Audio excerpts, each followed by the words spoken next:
There is no doubt that having Amal in my existence altered my entire world. We are extremely content. She is a remarkable person. I have an intelligent, lovely wife. George Clooney endures a profound sorrow, not stemming from impropriety or deceit, but from a quiet absence. Behind the perfect pictures and the glowing red carpet appearances, a somber reality started to emerge. The man who once identified as a committed bachelor, who vowed he would not wed. The individual who pursued and won Amal, his brilliant attorney spouse, is currently confronting a dreadful situation. A disconnect from the wife he cherishes, even while they occupy the same residence. He was previously the embodiment of confidence, possessing renown and enduring attractiveness. Amal's arrival entirely shifted his perspective, forging the idyllic union admired by the whole globe. They represented the zenith of flawlessness, yet a fissure has materialized. It did not originate from a loud confrontation, but from the gradual wear of passing years and concurrent aspirations. When George Clooney finally addressed the quiet, his admission was not an embellished refutation, it was an expression of sorrow. He depicted the agonizing sensation of sitting opposite the individual he adores, yet sensing an immense gulf.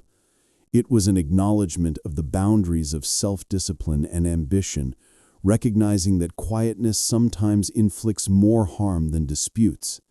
Continue watching this video to its conclusion to learn the complete, sad narrative concealed by the glamour of one of Hollywood's most formidable couples.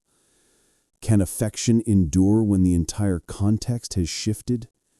Remember to press the like icon, register for the channel, and activate the alert bell to ensure you catch the forthcoming insightful narratives.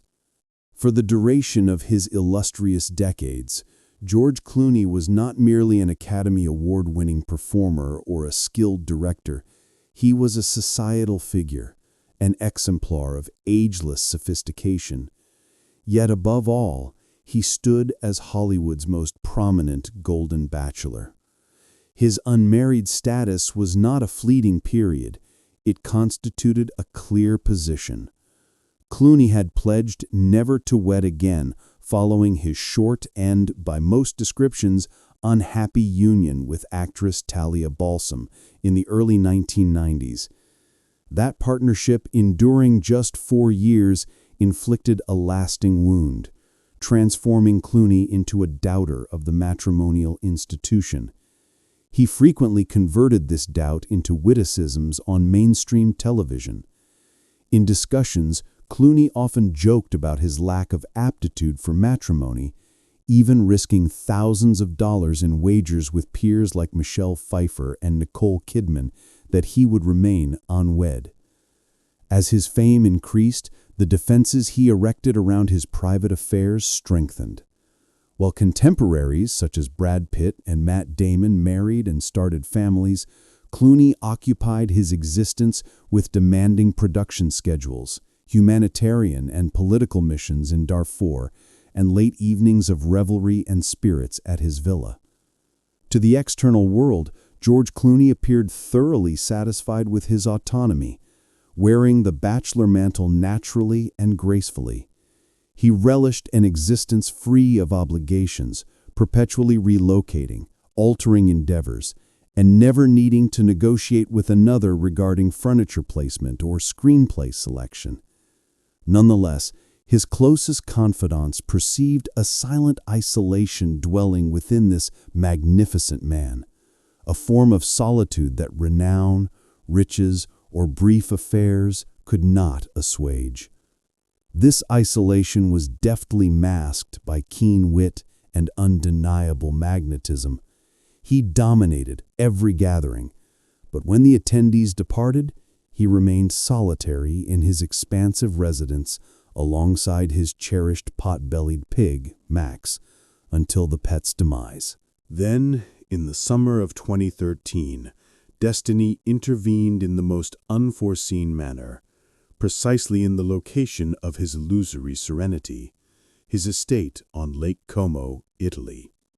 A shared acquaintance, correspondent Nick Clooney, brought a guest to a meal without Clooney's advance notice.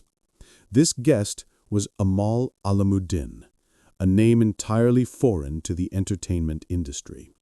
She was a distinguished human rights barrister, trained at Oxford and New York University, famed for handling intricate international litigations, arguing cases at the United Nations and the International Criminal Court. Amal was not just brilliant and perceptive, she also exuded remarkable poise and scholarly credentials. Crucially, she was not captivated by Hollywood nor seeking public attention.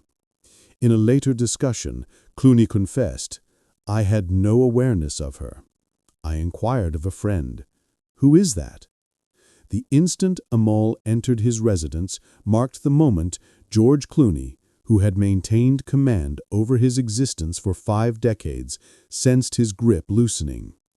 He characterized the sensation as nearly mystical. It seemed as though a fundamental change had occurred. Everything felt altered on all fronts. For Clooney, who consistently valued predictability, Amal's presence constituted a profound emotional disruption. Their courtship progressed swiftly, yet held deep significance distinct from Clooney's prior involvements. He needed to woo her in an entirely different fashion, not relying on celebrity, but on genuineness, composing handwritten notes and messages. He needed to await acknowledgement from a woman who prioritized her profession and duties above everything. By April 2014, following a mere 7-month courtship, George Clooney resolved to renounce his bachelor pledge. He orchestrated an intimate proposal, arranging a special meal within his Los Angeles kitchen. The proposal is famously recalled as one of Hollywood's most endearingly awkward moments. Clooney had concealed the 7-carat diamond ring inside a drawer, requesting Amal retrieve a lighter. She nearly overlooked the drawer holding the ring. Upon finally noticing it, she was utterly astounded. For the subsequent 25 minutes, Amal merely gazed at the ring, stunned and speechless. Clooney, remaining on one knee, started to experience anxiety and discomfort. He persistently inquired, "Are you all right?" and "I trust the answer is affirmative." As the quiet extended, George's nervousness shifted into a plea of desperate wit. "I am 52 years old and my knee is failing." This practical appeal at last shattered the quiet. Amal laughed and agreed. Clooney later shared that he immediately cued a romantic melody beloved by his mother upon her acceptance, feeling like the most fortunate individual alive. 6 months thereafter, in September 2014, they hosted an opulent and heartfelt wedding ceremony in Venice, Italy, the city of romance. The festivities spanned 3 days, attended by intimate friends, top-tier celebrities, and the relentless pursuit of international media, who viewed this as the consummate storybook conclusion. For a period, it truly was. Clooney experienced a significant personal metamorphosis. He discarded his persona as a late-evening reveler, embracing the role of a family man. He adapted to sharing his environment and his existence. When their twins, Ella and Alexander, arrived in 2017, George termed it the paramount event of his life. He was not merely a parent, but an engaged one, involved in all facets of his children's upbringing. The pair established a secure household, not only on Lake Como, but also in Provence, France, a serene property to nurture their children away from Hollywood's glare. Jointly, they established the Clooney Foundation for Justice, transforming George's celebrity into a potent instrument to champion human rights globally. Amal sustained her distinguished career, handling significant litigations at the UN and the ICC, and representing imprisoned journalists. George functioned not just as a spouse, but as her most fervent supporter. He directed and appeared in films with strong social themes, reflecting his newfound dedication. They seemed indomitable, the picture of elegance, intellect, and partnership. Clooney had discovered the intangible that fame could not provide, a mutual objective and tranquility. Yet it was the very fusion of these two immense drives, the unceasing ambition of a barrister and the ambition of a Hollywood luminary, that started to test the fabric of their shared path, forming the initial rifts apparent only to their inner circle. The disparity between the George Clooney of the 1990s, the occupied bachelor shunning commitment, and the George Clooney of the 2020s, the dedicated parent and loyal husband, stood as proof of Amal's transformative influence. However, preserving that change against the forces of time and separation presents an entirely distinct challenge. By 2025, George and Amal Clooney had marked more than a decade of marriage, a noteworthy and commendable duration by any Hollywood measure, where duration often feels compressed and lifelong commitments are more easily dissolved. In the public perception, they stayed the exemplar of flawlessness, the influential duo, consistently beaming on the red carpet, nurturing their charming twins, and surfacing together at international functions, from human rights forums in Geneva to lavish movie debuts. Their facade, Amal impeccably stylish in custom attire, George sophisticated and collected, served as tangible evidence that storybook romances could indeed endure. Nonetheless, concealed from the lens flashes and intense media examination, their existences started to veer onto two divergent courses, forging a divide that proved unbridgeable. The foundation of this difficulty resided in the exact ambition and distinction that initially united them. Amal had taken on a notable faculty position at Oxford University, an academic zenith appropriate for her brilliance and expertise in international human rights law. She dedicated the bulk of her schedule to England, concentrating on mentoring the subsequent wave of legal minds and managing prominent cases at The Hague. Concurrently, George, at 64, was chasing a long-held artistic aspiration, his awaited Broadway premiere in a theatrical rendition of his celebrated movie, Good Night and Good Luck. This endeavor demanded his complete immersion in New York City, a vibrant and tumultuous setting starkly different from the calm of Provence or Como. For the first time in their relationship, they were not only emotionally removed, they were residing on different continents, separated by the Atlantic Ocean and differing time zones. Individuals close to the pair started disclosing to gossip outlets like Radar Online that this situation was not merely the standard distance between two occupied professionals. It was more profound, a quiet, experimental separation, a temporary arrangement neither wished to formally concede, fearing the destruction of the flawless image they had cultivated. Amal and the children, Ella and Alexander, stayed in England, enveloped in her structured and rigorous academic environment. Meanwhile, George faced arduous, lengthy rehearsal evenings in New York City.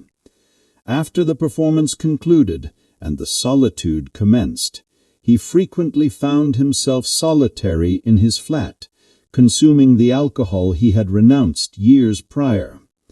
It marked a troubling regression, a signal that the self-control Amal had fostered was deteriorating beneath the strain and isolation.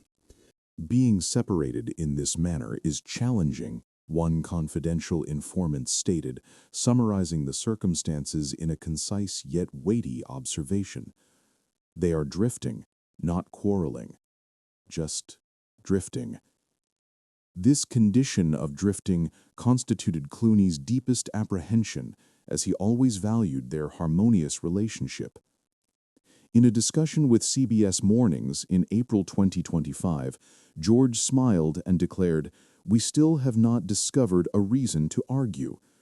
This was presented as validation of a perfectly smooth union, but relationship specialists rapidly warned, such complete accord can mask a perilous element: silence. When partners sidestep disagreements, they frequently internalize distress, resentment mounts, and weariness dominates.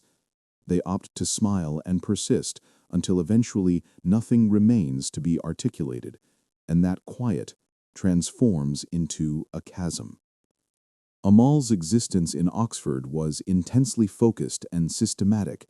Classes, meetings with protégés, and intricate legal proceedings. She operates based on her intellect and principles.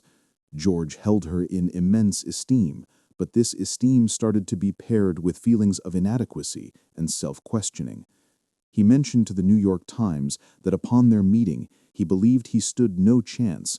She was 17 years younger, exceptionally bright, and already possessed all necessary elements: a profession, a mission, and autonomy. The age disparity, once an endearing characteristic, now forged a rift in their life rhythms. He is 64, she is 47. Their existences are progressing at varied velocities, one commentator noted, highlighting the friction between a man desiring calm and a woman still at the peak of her professional drive. George's deceleration post-love was contrasted by Amal's unceasing forward momentum. The marriage's breaking point was determined not by conflict or infidelity, but by a specific event: the Tony Awards ceremony in June 2025. George Clooney attended with Amal in New York, and for the photographers, they appeared flawless, refined, coordinated, and glowing beneath the illumination. Yet as the festive evening progressed, the distinction between celebration and avoidance started to dissolve. Following years of restraint for Amal, George opted to compensate for his entire period of abstinence in a single night. He subsequently confessed to Esquire magazine that he concluded the night resembling an intoxicated secondary school pupil. The following morning, he experienced humiliation and depletion, but attempted to dismiss it humorously with the press. The public perceived the anecdote as somewhat endearing, a charming lapse. Amal did not. According to acquaintances who conversed with Radar Online, she was incensed.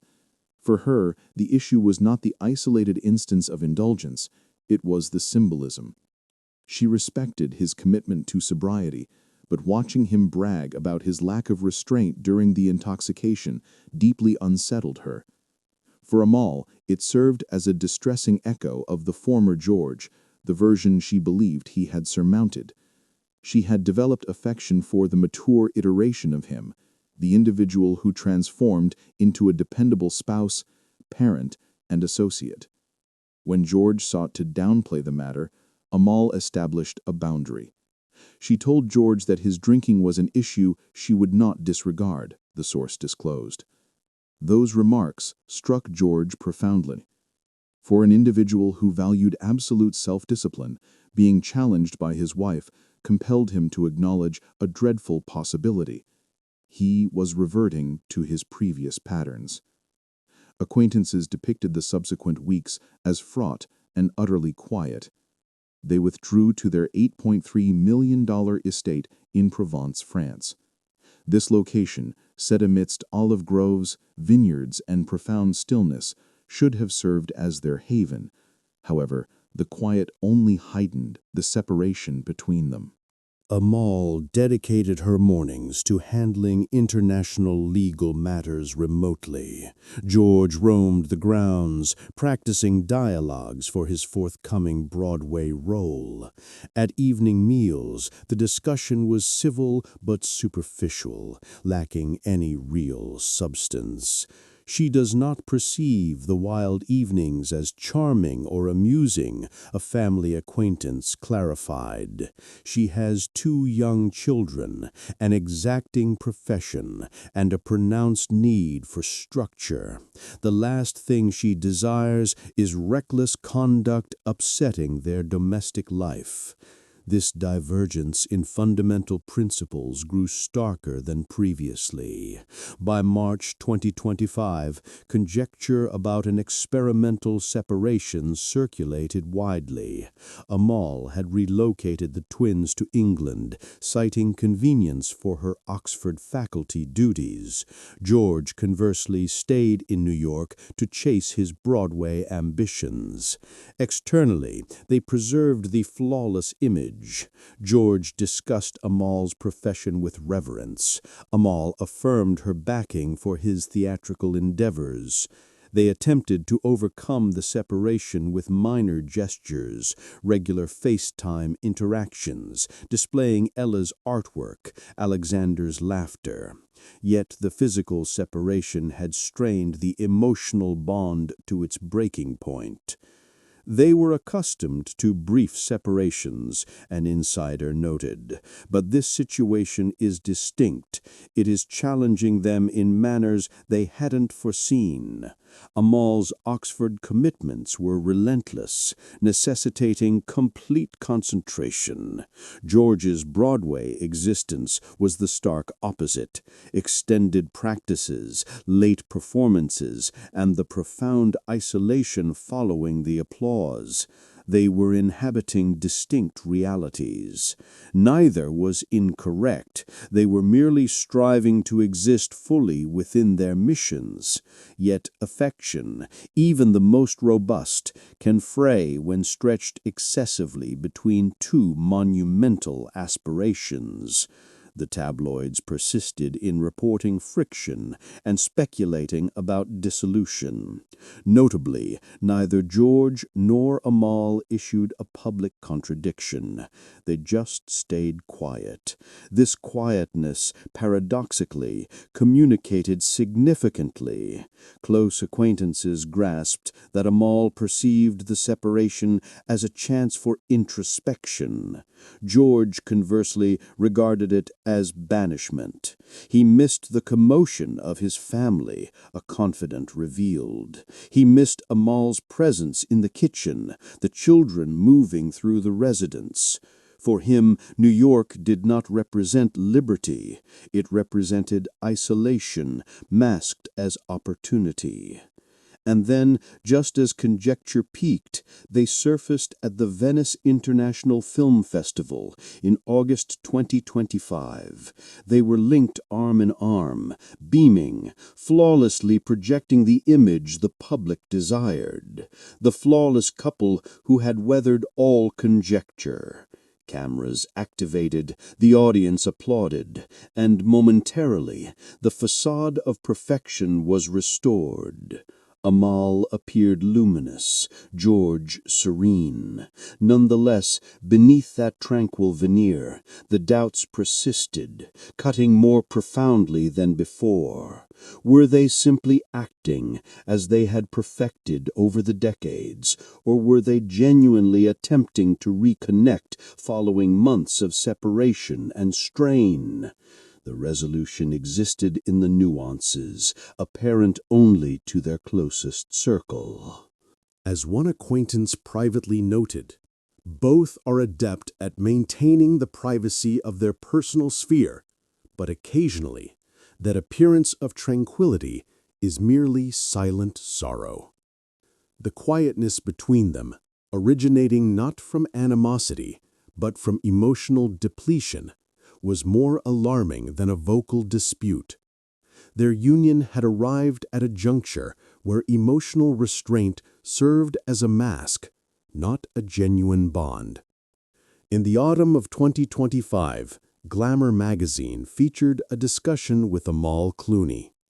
Initially, the piece centered on her rapport with cosmetics artist Charlotte Tilbury and lauded her exceptional legal profession. However, what truly seized global focus were Amal's infrequent remarks concerning her husband. This marked the first occasion in months she had referenced George publicly, and her statements revealed a reality more intricate than any formal decree. "I possess a partner in my existence who is exceptionally supportive of my endeavors," she conveyed to the reporter, with a slight stress, glancing toward George, who intermittently entered and exited the room during the talk. She proceeded to provide specifics about his professional encouragement. "When I had the children, he was the initial one to state, 'You have that Security Council address. I will mind the children. Go perform your duties.'" These remarks appeared to quiet the intense dissolution rumors that had surrounded them throughout the year. The public felt a sense of reassurance. George Clooney remained the ideal career-supporting spouse. Nevertheless, the underlying pain and fatigue were difficult to overlook. Amal's tone conveyed appreciation, but was also tinged with weariness, as though she were recalling superior past periods rather than truly experiencing the present. The necessity of publicly lauding her husband's support inadvertently underscored that this support had become something requiring acknowledgement, rather than existing as the inherent basis of their bond. For George, processing those comments was simultaneously gratifying and painful. He had consistently revered Amal's brilliance, empathy, and bravery in legal settings. She was the sole woman unimpressed by his celebrity, the very quality that induced his affection. Yet those identical admirable traits occasionally signaled what he was forfeiting, the sense of being her counterpart. The age disparity, he is 64, she is 47, and the variance in vitality and life rhythm forged an unseen divide. As Amal persisted in achieving new professional milestones, George perceived himself decelerating, or worse, lagging. Privately, he admitted to acquaintances that the renown and glamour universally envied had transformed into an immense strain. "I never desired to be a romantic headline," he disclosed to a long-standing associate, filled with exhaustion. "I merely wished to be a husband." Fame had denied them the privilege of a conventional existence, compelling every deed, every quiet moment to withstand public scrutiny and interpretation. When George Clooney finally addressed the quiet later that year, he opted for an atypical medium, a casual discussion, not a formal statement or a meticulously worded refutation.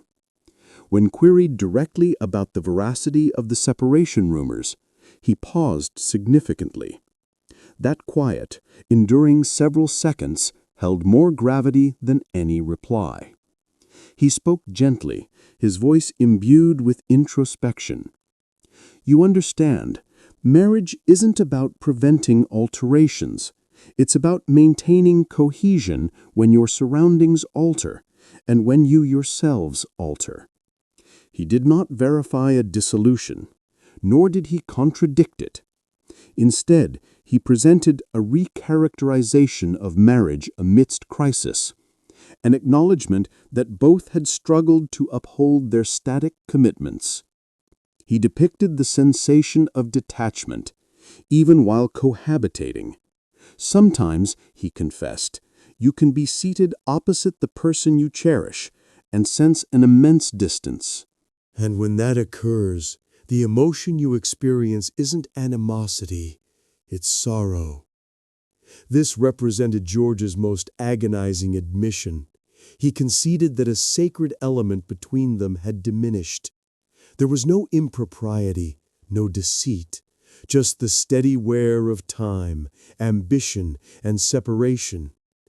The once impervious couple finally resembled ordinary people, two individuals battling to reconcile affection, personal identity, obligation, and self.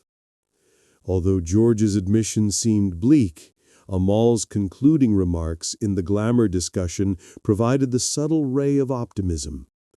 "I feel profoundly fortunate to share each day with him," she stated. "And now we are a household of 4. I do not regard anything as guaranteed." This might have been Amal's method of indicating the narrative was incomplete, that the union, though deeply affected by emotional candor, might yet endure.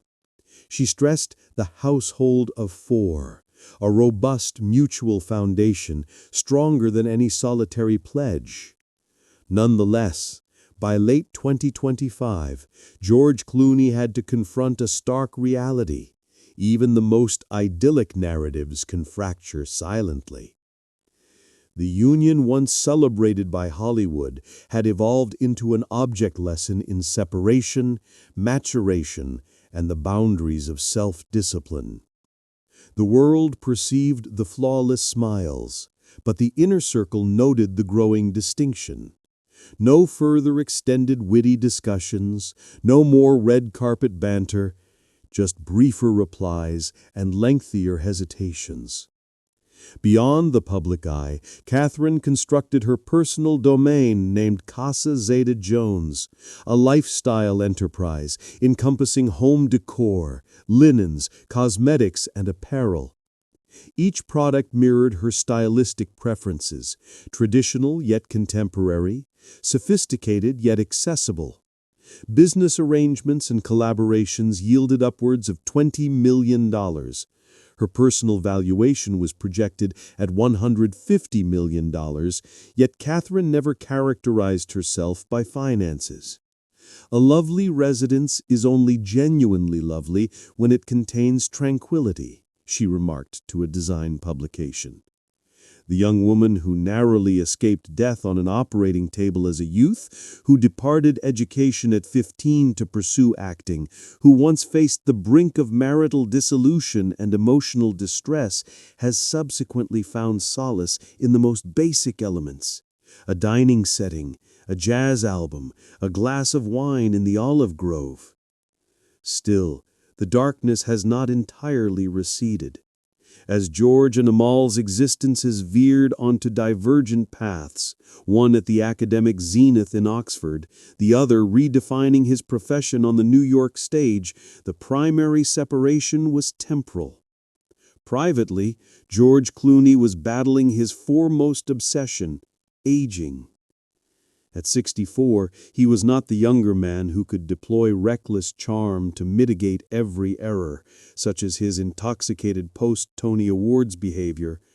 The reflection served as a daily reminder of this fact. The more pronounced lines around his eyes, the fatigue challenging to conceal after extended performances, and the persistent discomfort in his knee from the prolonged kneel during that momentous proposal.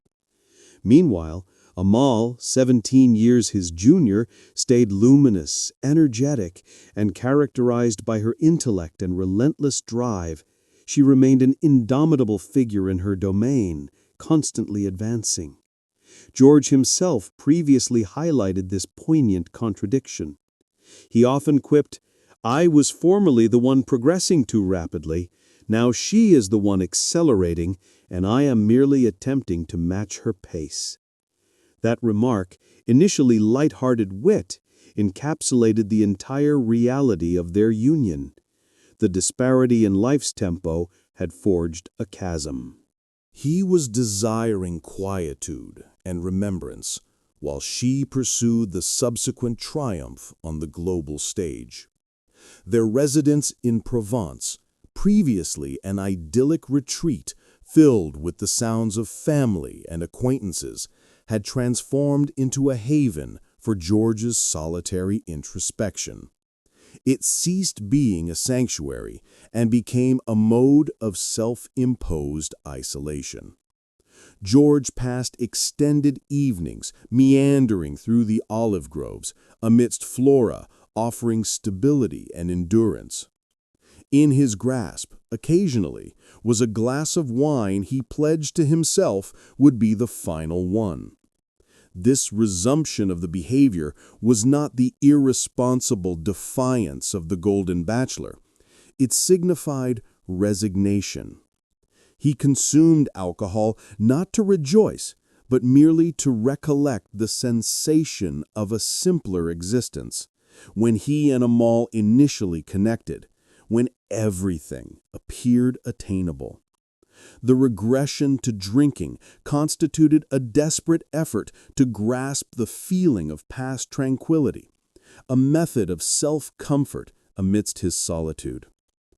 He frequently dwelled on the proposal evening, the profound nervousness, and his yearning for her affirmative reply.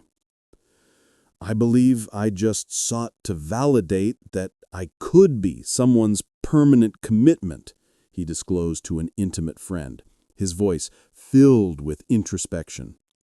"But permanent is more challenging than I anticipated." Clooney had honored his pledge. He wed and transformed into a dedicated spouse. However, he misjudged the expense of maintaining permanent when two remarkable individuals possess such disparate life paths. Amidst the isolation in Provence and Amal's demanding commitments in Oxford, moments of connection still occurred, preventing their bond from severing entirely. The twins, Ella and Alexander, visited during academic recesses, infusing the silent residence with activity. The presence of his children served as the sole remedy for George's isolation. Amal maintained contact, demonstrating concern, yet her tone had shifted to be more formal and practical, centered on mutual obligations. Their discussions now centered on the children, their joint philanthropic fund, and his stage work. They omitted discussions about themselves, their emotions, their separation, the status of their relationship. Affection had been supplanted by shared responsibilities and professional deference. Close acquaintances were divided.